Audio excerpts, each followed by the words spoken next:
Assalamualaikum warahmatullahi wabarakatuh. Selamat pagi semuanya. Bagaimana kabar kalian hari ini? Semoga semua dalam keadaan sehat walafiat. Hari ini kita bertemu lagi pada perkuliahan pertemuan ke-6 ya. Nah, sebelum kita mulai perkuliahan hari ini, marilah kita awali dengan bacaan umul kitab.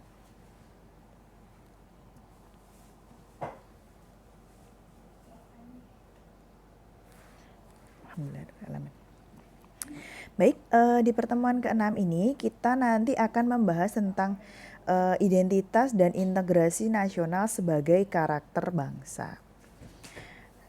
Oke, kita langsung ke materi ya. Bisa disimak di situ. Kita yang pertama, saya akan jelaskan tentang identitas nasional terlebih dahulu ya. Di identitas nasional ini ada beberapa hal. Yang pertama ada konsep dan urgensi identitas nasional, sumber historis, fisiologis, dan politik tentang identitas nasional Indonesia, kemudian dinamika dan tantangan identitas nasional Indonesia, serta esensi dan urgensi identitas nasional Indonesia. Oke, konsep dan urgensi identitas nasional. Secara etimologis, identitas nasional itu berasal dari dua kata, yaitu identitas dan nasional. Ya, dalam Kamus Besar Bahasa Indonesia sendiri, identitas itu berarti adalah suatu ciri atau keadaan khusus atau suatu jati diri. Nah, itu bisa diartikan juga sebagai ciri atau penanda yang dimiliki oleh seseorang atau pribadi dan dapat pula kelompok. Penanda pribadi sendiri itu bisa dimisalkan diwujudkan di dalam beberapa bentuk identitas diri. Misalnya ada kartu tanda penduduk, ID card, kartu mahasiswa kalian, NPWP, SIM, kartu pelajar. Nah, itu adalah salah satu wujud dari suatu penanda pribadi kalian yang membedakan kalian dengan yang lain. Oke, kemudian kata nasional di dalam KBBI sendiri itu adalah bersifat kebangsaan, berkenaan atau berasal dari bangsa sendiri, ya, meliputi suatu bangsa. Dalam konteks PPKN sendiri itu adalah identitas nasional adalah arti jati diri, yaitu ciri-ciri atau karakteristik, perasaan atau keyakinan tentang kebangsaan yang membedakan bangsa Indonesia dengan bangsa yang lain. Apabila bangsa Indonesia memiliki identitas nasional, maka bangsa lain akan dengan mudah mengenali dan bisa membedakan bangsa Indonesia dengan bangsa lain. Jadi setiap bangsa itu punya identitas nasional tersendiri. Nah, identitas nasional sendiri itu apa? Ya, menurut Tilaar tahun 2007 menyatakan identitas nasional itu berkaitan dengan pengertian bangsa. Nah, bangsa sendiri adalah suatu keseluruhan alamiah dari seseorang, karena daripadanya lah seorang individu itu memperoleh realitasnya. Seperti apa itu? Adalah seseorang tidak akan mempunyai arti atau mempunyai makna apabila dia terlepas dari suatu masyarakatnya. Dengan kata lain, seseorang akan mempunyai arti bila ada di dalam masyarakat. Itu dalam arti individu.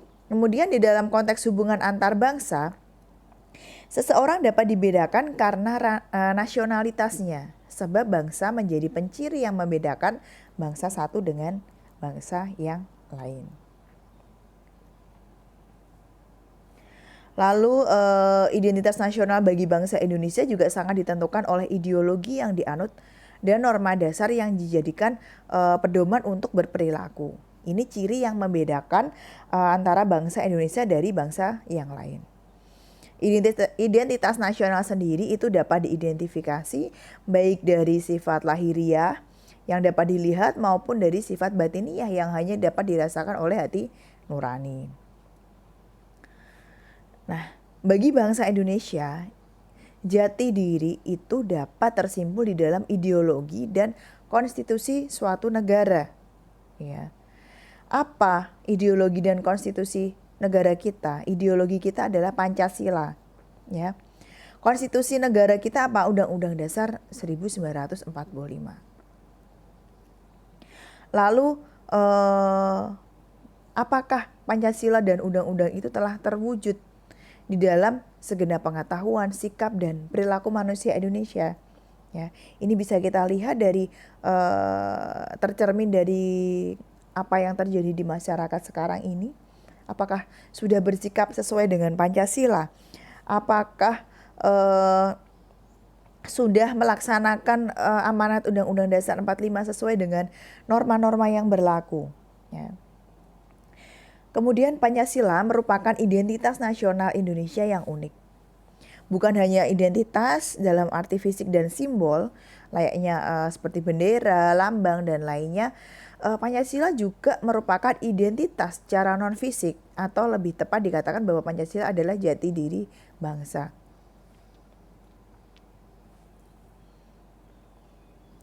Sejauh mana Pancasila tersebut telah dipahami, dihayati, dan diamalkan oleh seluruh rakyat Indonesia, yaitu terwujud dari manusia Indonesia yang berkepribadian Pancasila, ya, memiliki pembeda bila dibanding dengan bangsa lain. Pembeda yang dimaksud adalah kekhasan positif, yaitu ciri-ciri bangsa yang beradab, unggul, dan terpuji. Menurut sumber legal formal, 4 identitas nasional itu terdiri dari yang pertama adalah bendera, bahasa, lambang negara, serta lagu kebangsaan. Yang pertama tentang bendera sang merah putih, ya. Ini diatur di dalam Undang-Undang Nomor 24 Tahun 2009 mulai pasal 4 hingga 24. Yang ini di sejarah itu sudah banyak kalian dapat ya tentang bendera sang merah putih sejak kalian sekolah SD sampai sekarang pun itu harus kalian agungkan, atau bendera itu memang adalah salah satu identitas bangsa kita.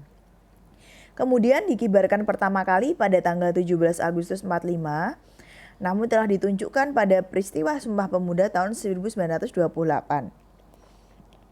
Bendera negara sang merah putih ini disebut bendera pusaka sang saka merah putih. Dan sekarang disimpan dan dipelihara di Monumen Nasional Jakarta. Warna bendera negara sendiri mempunyai makna dan arti tersendiri bagi suatu negara.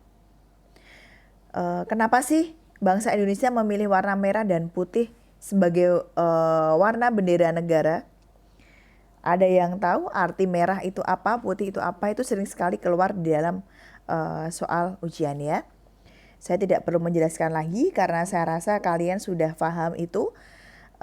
Kemudian yang kedua adalah bahasa negara, yaitu bahasa Indonesia. Itu diatur di dalam Undang-Undang Nomor 24 Tahun 2009 mulai pasal 25 sampai dengan pasal 45. Nah, bahasa Indonesia sebagai bahasa negara itu merupakan hasil kesepakatan dari para pendiri Negara Kesatuan Republik Indonesia. Bahasa Indonesia sendiri berasal dari rumpun bahasa Melayu yang digunakan sebagai bahasa pergaulan dan kemudian diangkat dan diikrarkan sebagai bahasa persatuan pada Kongres Pemuda II tanggal 28 Oktober 1928. Bangsa Indonesia sepakat bahwa bahasa Indonesia merupakan bahasa nasional sekaligus sebagai jati diri dan identitas nasional Indonesia. Nah, bahasa nasional sendiri, bahasa Indonesia itu kemarin sempat ya mau diangkat sebagai bahasa internasional ya. Sudah ada penandatanganan, tinggal peresmian, kita masih menunggu itu juga. Sehingga nanti jika bahasa Indonesia menjadi bahasa internasional, nantinya kita akan mudah dikenal oleh bangsa lain juga. Kemudian yang ketiga, identitasnya nasional adalah lambang negara Garuda Pancasila. Ya, diatur di dalam Undang-Undang Nomor 24 Tahun 2009 pada pasal 46 sampai 57. Garuda sendiri adalah burung khas Indonesia yang dijadikan lambang negara. Di tengah perisai burung Garuda terdapat sebuah garis hitam tebal yang melukiskan itu menandakan bahwa itu dilalui oleh garis Katulistiwa. Pada perisai terdapat 5 buah ruang yang mewujudkan dasar Pancasila. Ya, yang pertama adalah ketuhanan yang Maha Esa, dilambangkan dengan cahaya di bagian tengah perisai berbentuk bintang yang bersudut 5. Kemudian yang kedua adalah dasar kemanusiaan yang adil dan beradab, dilambangkan dengan tali rantai bermata bulatan dan persegi di bagian kiri bawah perisai. Yang ketiga adalah dasar persatuan Indonesia, lambangnya adalah pohon beringin yang ada di bagian kiri atas perisai. Yang keempat adalah dasar kerakyatan yang dipimpin oleh hikmat bijaksanaan dalam permusyawaratan perwakilan yang dilambangkan dengan kepala banteng di bagian kanan atas perisai. Kemudian yang kelima ada dasar keadilan sosial bagi seluruh rakyat Indonesia yang dilambangkan dengan kapas dan padi di bagian kanan atas perisai. Nah, lambang negara yang dilukiskan oleh seekor burung Garuda ini merupakan suatu kesatuan dengan Pancasila. Artinya, lambang negara itu tidak dapat dipisahkan dari dasar negara kita, yaitu Pancasila. Oke, yang keempat adalah lagu kebangsaan Indonesia Raya. Nah, ini diatur di dalam Undang-Undang Nomor 24 Tahun 2009, Pasal 58 sampai 64. Indonesia Raya sebagai lagu kebangsaan pertama kali dinyanyikan pada Kongres Pemuda II tanggal 28 Oktober 1928. Lalu Indonesia Raya selanjutnya menjadi lagu kebangsaan yang diperdengarkan pada setiap upacara kenegaraan. Hafal semua ya, saya harap kalian juga hafal lagu kebangsaan Indonesia Raya. Lalu yang kelima ada semboyan negara kita adalah Bhinneka Tunggal Ika, yang artinya ini juga banyak sering keluar di soal-soal ya, berbeda-beda tetapi tetap satu jua. Nah, Bhinneka Tunggal Ika sendiri ini dirumuskan oleh para the founding fathers yang mengacu pada kondisi masyarakat Indonesia yang pluralis, di mana Indonesia ini terdiri dari beraneka ragam suku, budaya, agama. Nah, semboyan Bhinneka Tunggal Ika ini juga mengandung makna bahwa bangsa Indonesia adalah bangsa yang heterogen. Tidak ada negara atau bangsa lain yang menyamai Indonesia dengan berbagai macam keanekaragamannya yang ada di Indonesia. Namun tetap berkeinginan untuk menjadi satu bangsa, yaitu bangsa Indonesia.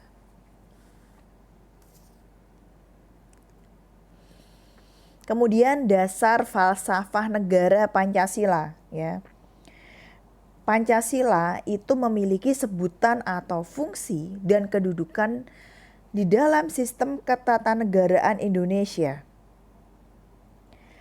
Pancasila berfungsi sebagai dasar negara, ideologi nasional, falsafah negara, pandangan hidup bangsa, way of life, dan banyak lagi fungsi Pancasila.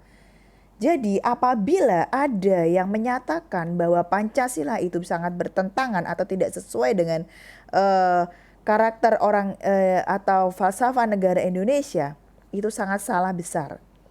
Berarti orang tersebut belum belajar tentang nilai-nilai Pancasila secara detail. Nah, rakyat Indonesia sendiri menganggap bahwa Pancasila itu sangat penting. Karena keberadaannya itu dapat menjadi perekat bangsa, pemersatu bangsa, dan tentunya menjadi identitas nasional. Di negara lain tidak ada yang mempunyai identitas ideologi nasional seperti Pancasila. Ya, saya tekankan lagi, kalian sebagai generasi muda harus mempunyai jiwa-jiwa Pancasila. Terus kenapa sih Pancasila dikatakan sebagai identitas nasional yang unik? Ya, karena Pancasila itu hanya ada di Indonesia dan itu telah menjadi kekhasan Indonesia. Jadi siapapun yang ingin menghapuskan atau mengganti ideologi atau lain-lain dari Pancasila itu wajib kita khawatirkan. Kalian sebagai generasi muda adalah generasi penjaga yang nantinya akan mewarisi Pancasila tersebut. Ya, melestarikan dan sebagai agent of change ya. Kalian sebagai generasi muda tetapi tetap berjiwa Pancasila. Nah, siapapun orang Indonesia atau yang mengaku sebagai warga negara Indonesia, maka ia harus punya pemahaman, bersikap dan berperilaku sesuai dengan Pancasila. Apa itu perilaku sesuai dengan Pancasila? Ya, kita mengamalkan nilai-nilai yang ada di dalam Pancasila dari 5 sila tersebut. Nah, Pancasila sendiri sebagai identitas nasional memiliki makna bahwa seluruh rakyat Indonesia seyogyanya itu menjadikan Pancasila sebagai landasan berpikir, bersikap, dan berperilaku dalam kehidupan sehari-hari. Bagaimana kita bisa berperilaku, bersikap, atau berpikir sesuai dengan Pancasila jika di hati kita, di dalam pikiran kita itu tidak ada nilai-nilai Pancasila? Ya, itu yang membedakan bangsa Indonesia dengan bangsa lain adalah cara berpikir, bersikap, dan berperilaku kita yang sesuai dengan Pancasila.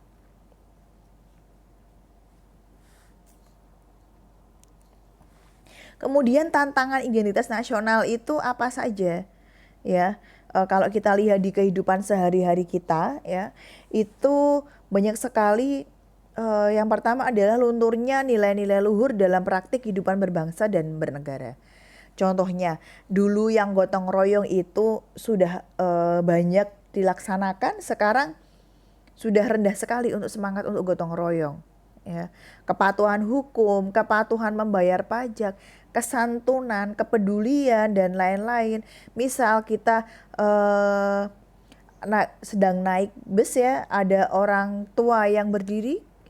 Sekarang banyak sekali anak muda yang kurang peduli, bodoh amat, itu saya dapat kursi ya saya. Nah, itu nilai-nilai itu bukan merupakan ciri-ciri generasi-generasi penerus bangsa yang seharusnya melestarikan nilai-nilai Pancasila. Bagaimana kita bersopan santun kepada orang yang lebih tua? Bagaimana kita bersikap dengan dan berkomunikasi dengan seorang dosen, dengan temannya itu kan berbeda. Nah, kesantunan terhadap orang yang lebih tua itu juga penting. Itu merupakan ciri-ciri dari Pancasila itu. Kita bersikap sesuai dengan nilai-nilai Pancasila.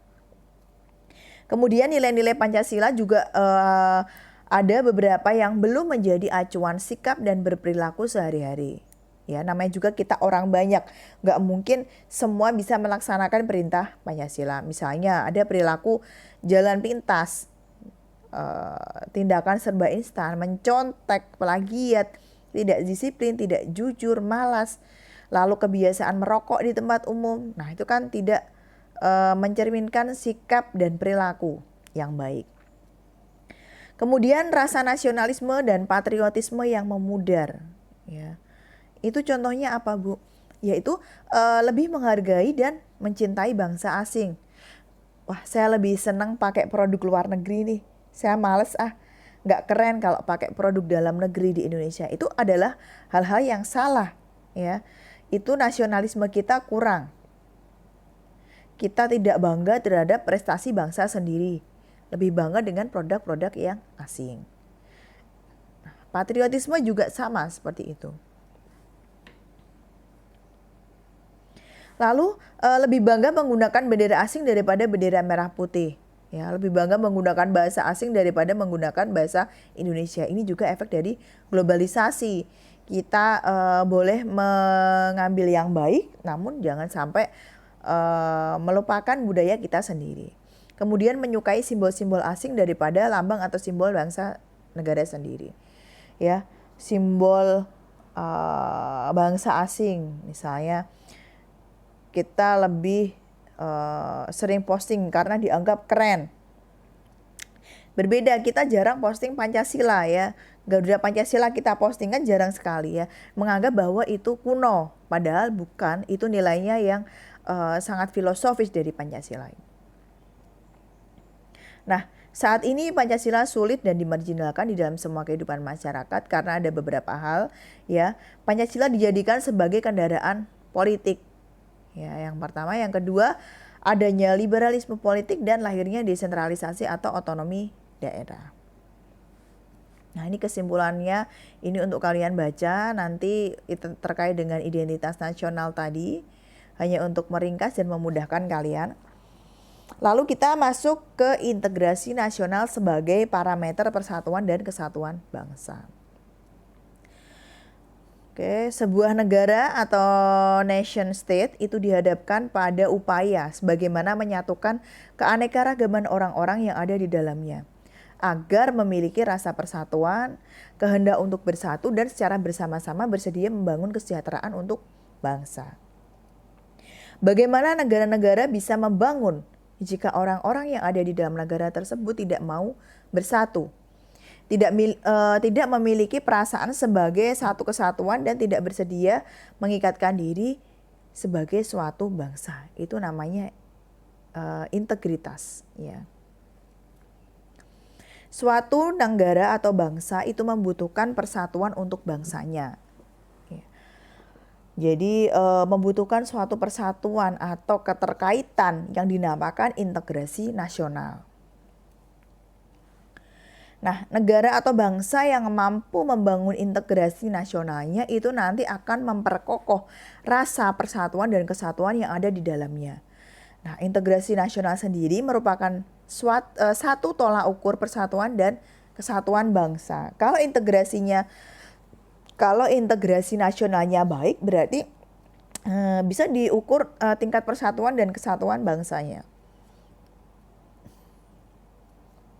Nah, apa itu integrasi nasional? Ya, ini dari berbagai pakar bisa dibaca ya di PowerPoint. Di situ ada upaya menyatukan seluruh unsur suatu bangsa dengan pemerintah dan wilayahnya, pembentukan suatu identitas nasional dan penyatuan berbagai kelompok sosial dan budaya ke dalam suatu wilayah dan lain-lain. Nah, pada dasarnya integrasi nasional sendiri adalah kesadaran identitas bersama di antara warga negara.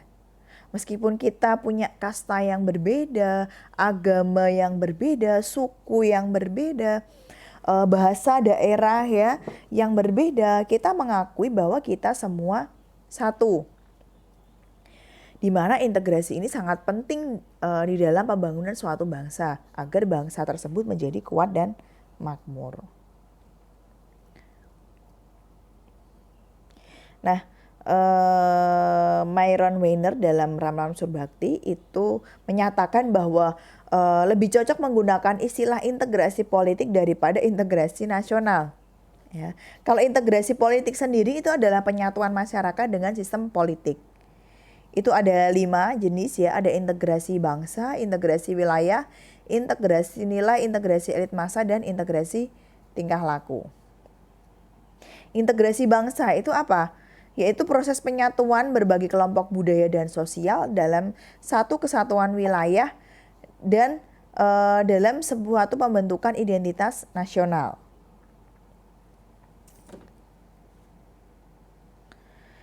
Kemudian integrasi wilayah adalah masalah pembentukan wewenang kekuasaan nasional pusat di atas unit-unit sosial yang lebih kecil yang beranggotakan kelompok-kelompok sosial budaya masyarakat tertentu. Jadi ini koordinasi antara pusat dan di unit-unit sosial yang ada di unit terkecil di masyarakat. Lalu integrasi elit massa adalah masalah penghubungan antara pemerintah dengan yang diperintah. Ya, ini mendekatkan perbedaan ya mengenai aspirasi dan nilai kelompok pada kelompok elit dan massa. Ya, kalau di tempat kita, integrasi elit massa itu misalnya adalah adanya reses yang dilaksanakan oleh anggota DPR misalnya untuk menampung aspirasi masyarakat ya antara elit dan massa. Lalu ada integrasi nilai ya, ini ada budaya kenduren ya atau hajatan. Adanya konsensus terhadap nilai yang minimum yang diperlukan di dalam memelihara tertib sosial. Jadi di dalam lingkungan sosial. Lalu ada integrasi tingkah laku ya, menunjuk pada penciptaan tingkah laku yang terintegrasi dan yang diterima demi mencapai tujuan bersama. Membuka suatu penciptaan suatu lapangan kerja, kita membuka sehingga ada tujuan-tujuan bersama yang nantinya akan dicapai. Menurut Suroyo, integrasi nasional itu mencerminkan proses persatuan orang-orang dari berbagai wilayah yang berbeda atau memiliki berbagai perbedaan, baik etnisitas, sosial, budaya, dan latar belakang ekonomi untuk menjadi suatu bangsa, terutama karena pengalaman sejarah dan politik yang sama. Nah, di dalam realitas nasional integrasi nasional sendiri itu ada 3 aspek. Ya, yang pertama ada aspek politik, itu lazim disebut integrasi politik. Kemudian aspek ekonomi atau integrasi ekonomi, yakni saling ketergantungan ekonomi antara daerah yang bekerja sama secara sinergi. Lalu ada aspek sosial budaya. Itu adalah hubungan antar suku, lapisan, dan golongan. Nah, integrasi politik sendiri terdapat dimensi vertikal dan horizontal. Kalau vertikal adalah hubungan antara elit yang di atas dengan yang massa atau kita masyarakat. Kemudian yang dimensi horizontal adalah yang berhubungan dengan masalah teritorial antar daerah, antar suku, umat beragama, dan golongan masyarakat di Indonesia. Lalu integrasi ekonomi, ya, itu adanya saling ketergantungan antar daerah di dalam upaya untuk memenuhi kebutuhan hidup rakyat. Nah, dari ketergantungan ini menjadi latar belakang untuk mengadakan kerjasama yang saling menguntungkan dan sinergis. Nah, di sisi lain, integrasi ekonomi ini adalah bisa merupakan suatu penghapusan hambatan-hambatan antar daerah yang memungkinkan ketidaklancaran hubungan antar keduanya. Misalnya ada peraturan yang bertentangan atau norma yang bertentangan serta prosedur, ada kesulitan, ya. Hambatan-hambatannya apa? Yang menyulitkan itu bisa dilakukan integrasi secara bersama sehingga dapat menciptakan keterpaduan di dalam bidang ekonomi. Lalu integrasi sosial budaya, yaitu proses penyesuaian unsur yang berada di dalam masyarakat sehingga menjadi suatu kesatuan. Integrasi sosial budaya juga berarti kesediaan bersatu bagi kelompok-kelompok sosial budaya yang ada di masyarakat Indonesia.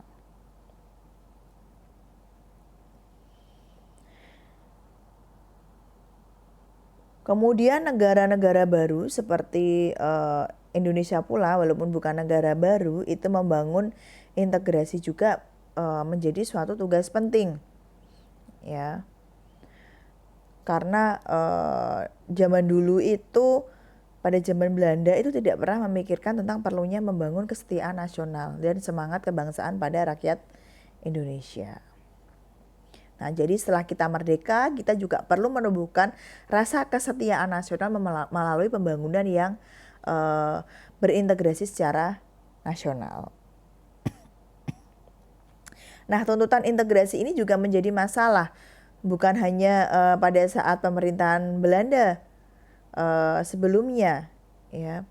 Namun kita sebagai negara yang di dalamnya terdiri dari banyak suku, bangsa, ya, itu punya pertalian primordial, ya, yang merupakan unsur negara dan telah menjelma menjadi kesatuan etnik, itu menuntut pengakuan dan perhatian pada tingkat kenegaraan.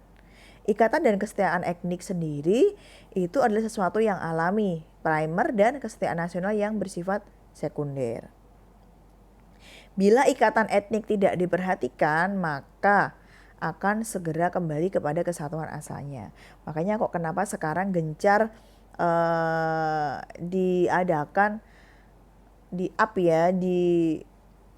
sosialisasikan kebudayaan-kebudayaan di daerah, karena kalau tidak kita kembali menasionalkan itu akan hilang jika tidak ada yang melestarikan.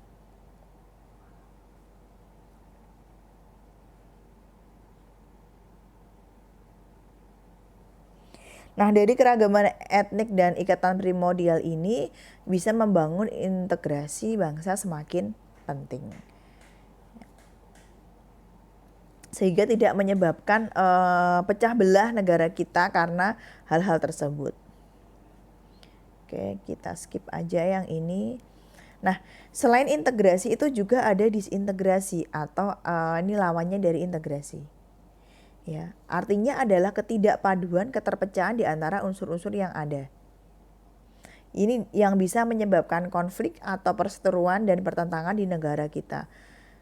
Nah, disintegrasi bangsa sendiri itu apa? Yaitu memudarnya kesatu paduan antar golongan kelompok yang ada di dalam suatu bangsa yang bersangkutan. Misalnya ada pertentangan fisik, perkelahian, tawuran, kerusuhan, revolusi ya. Seperti yang terjadi kemarin itu kan juga kerusuhan itu bukan ciri-ciri orang yang beradab melaksanakan kerusuhan seperti itu. Demo boleh, kita menyalurkan aspirasi kita boleh, tapi satu, jangan sampai anarkis. Ya. Tuh. Nah, kesenjangan ekonomi juga dapat menyebabkan disintegrasi bangsa karena tidak stabilnya keuangan negara.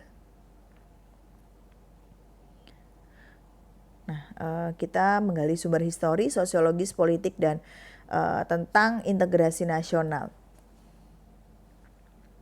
Ini di skip aja.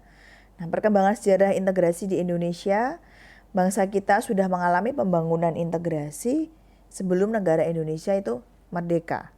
Ya, ada model-model integrasi, antara lain ada integrasi Imperium Majapahit, kolonial, dan integrasi nasional Indonesia.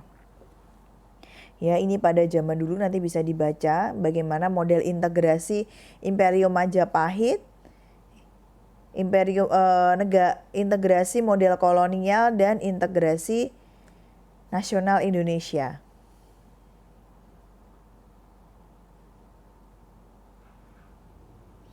Ini di skip aja. Nah, dalam sejarahnya penubuhan kesadaran berbangsa tersebut dilalui melalui tahapan-tahapan, yaitu masa perintis, yaitu masa mulai dirintisnya semangat kebangsaan melalui pembentukan organisasi-organisasi pergerakan. Kedua, masa penegasan, mulai ditegaskan semangat kebangsaan pada diri bangsa Indonesia yang ditandai dengan peristiwa Sumpah Pemuda. Lalu ada masa percobaan di mana bangsa Indonesia melalui organisasi pergerakan mencoba meminta kemerdekaan dari Belanda. Ya, organisasi-organisasi tersebut tergabung di dalam GAPI atau Gabungan Politik Indonesia. Lalu masa pendobrak, semangat dan gerakan kebangsaan Indonesia telah berhasil mendobrak belenggu penjajahan dan menghasilkan kemerdekaan. Nah, di mana kemerdekaan bangsa Indonesia itu diproklamirkan pada tanggal 17 Agustus 1945. Lalu ada masa pengembang integrasi di Indonesia, yaitu menggunakan 5 pendekatan atau untuk mengembangkan integrasi yang ada di Indonesia, yaitu adanya ancaman dari luar, gaya politik kepemimpinan, kekuatan lembaga-lembaga politik, ideologi nasional, dan kesempatan pembangunan ekonomi. Nah, ini penjelasannya ada di sini semua, nanti bisa sambil dibaca ya PowerPoint yang sudah saya bagikan tentang ancaman dari luar itu apa. Kemudian gaya politik kepemimpinan yang dapat menyatukan atau mengintegrasikan masyarakat bangsa itu seperti apa. Apakah pemimpin kita itu sudah mampu untuk menyatukan hal seperti ini. Karena gaya politik itu suatu kepemimpinan itu bisa dipakai untuk mengembangkan integrasi bangsanya. Kemudian kekuatan lembaga politik itu juga misalnya birokrasi itu bisa menjadi sarana pemersatu dari masyarakat atau bangsa. Lalu ideologi nasional, ya, seperangkat nilai-nilai yang diterima dan disepakati. Ideologi juga memberikan visi dan beberapa panduan mengenai bagaimana cara menuju visi dan tujuan itu. Jika suatu masyarakat meskipun berbeda-beda suku, bangsa, agama, pemikiran, tetapi mau menerima satu ideologi yang sama, maka itu masyarakat bisa bersatu. Ya. Bagi bangsa Indonesia, nilai bersama yang bisa mempersatukan masyarakat adalah Pancasila. Jadi mengapa Pancasila itu disebut sebagai ideologi nasional?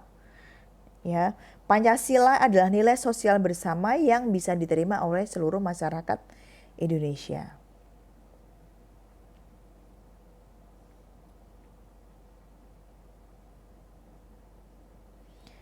Kemudian kesempatan pembangunan ekonomi ya.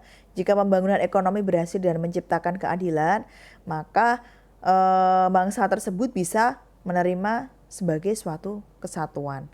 Tapi apabila ekonomi itu menghasilkan ketidakadilan, maka bisa muncul kesenjangan atau ketimpangan.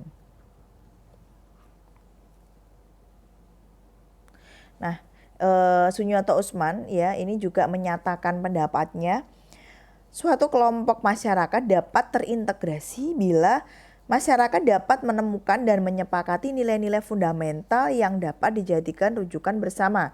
Jika masyarakat memiliki nilai bersama yang disepakati, maka mereka dapat bersatu. Jika tidak, maka susah untuk bersatu dan adanya adalah perseteruan. Kemudian masyarakat terhimpun dalam unit sosial sekaligus memiliki cross-cutting affiliation ya. Jika masyarakat yang berbeda-beda latar belakang menjadi anggota organisasi yang sama, maka mereka dapat bersatu dan menciptakan loyalitas pada organisasi tersebut, bukan lagi pada latar belakang perbedaannya itu tadi. Nah, masyarakat itu berada di atas itu memiliki sifat saling ketergantungan di antara unit-unit sosial. Apabila masyarakat saling ketergantungan, saling membutuhkan, saling kerjasama di bidang ekonomi maupun bidang lain, maka mereka akan dapat bersatu. Namun jika ada yang menguasai suatu usaha atau kepemilikan, maka yang lain akan merasa dirugikan dan disitulah timbul konflik atau permusuhan.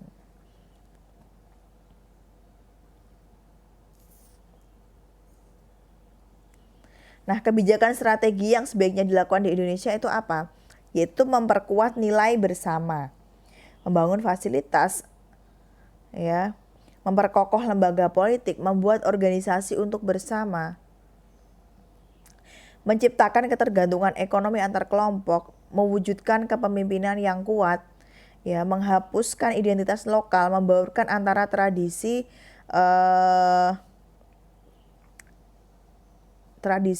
dan budaya lokal, kemudian menguatkan identitas nasional. Itu yang poin 3 itu salah ketik ya. Jadi kita meredamkan permusuhan secara bersama-sama ya. Jadi kita menciptakan suatu kedamaian. Itu mungkin saya salah ketik ya. Saya mohon maaf. Nanti saya perbaiki untuk di PowerPoint-nya. Lalu membangun fasilitas infrastruktur seperti jalan, gedung pertemuan, dan lain-lain. Jika fasilitas itu sudah bagus di suatu negara, maka persatuan dan integrasi nasional juga dapat dilaksanakan dengan baik.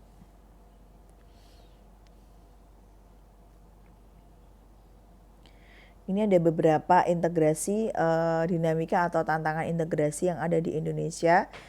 Ya, itu ada kasus disintegrasi yang terjadi di Aceh pada dulu. Kemudian ada integrasi wilayah, ya itu bisa dibaca di PowerPoint. Integrasi nilai, ya contoh-contohnya di situ, dan elit massa. Integrasi elit dan massa itu ditandai dengan seringnya seorang pemimpin itu mendekati rakyat melalui beberapa kegiatan. Misalnya ada kunjungan ke daerah. Misalnya ada kotak pos presiden. Jadi kita bisa menyurati presiden, misal seperti itu.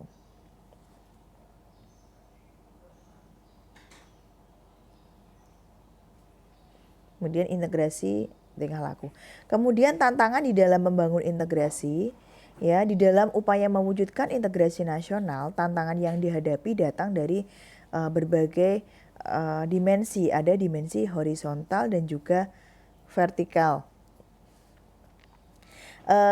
Dimensi horizontal sendiri adalah pembelahan horizontal yang berakar pada perbedaan suku, agama, ras, dan geografi. Nah, dimensi vertikal itu punya tantangan ya, yaitu adanya celah perbedaan antara elit dan massa, di mana latar belakang pendidikan kekotaan menyebabkan kaum elit itu berbeda dari massa yang cenderung berpandangan tradisional. Nah, masalah dimensi vertikal ini sering muncul ke permukaan setelah berbaur dengan dimensi horizontal. Ini memberikan kesan bahwa dimensi horizontal itu lebih lebih apa ya, menonjol atau lebih ke up daripada dimensi vertikalnya. Nah, ini sebenarnya kalau kita kuliah offline ya, saya ingin kalian diskusi. Oke, gini aja. Tentang identitas nasional dan integrasi nasional. Baik, di dalam pertemuan ini nanti kalian tidak usah meresum apa yang saya sampaikan ya. Namun kalian di tugas diskusi ini silahkan, ini ada artikel, nanti bisa diklik di linknya ya. Pencaksilat menjadi rebutan Indonesia Malaysia di UNESCO. Ini nggak usah dibagi kelompok karena kita tugasnya kita kuliah online ya. Jadi kita secara individu saja. Silahkan kalian diskusikan atau berpikir sendiri ya, ini bukan diskusi. Ada berapa budaya Indonesia sih yang diklaim negara lain? Ya. Adakah contoh lain budaya negara kita yang diklaim? Terus apakah itu mungkin terjadi lagi di kemudian hari? Nah, itu pertanyaan-pertanyaan itu dijawab ya sebagai ganti absensi. Nanti setelah itu kita langsung lanjut diskusi pada Google Classroom. Oke, mungkin itu saja dari saya. Nanti bisa dibaca di PowerPoint-nya. Itu saja dari saya untuk pertemuan ini, semoga bermanfaat. Terima kasih atas waktu dan perhatiannya. Saya akhiri perkuliahan ini dengan bacaan hamdalah. Alhamdulillahirabbil alamin. Oke, terima kasih. Saya akhiri. Assalamualaikum warahmatullahi wabarakatuh.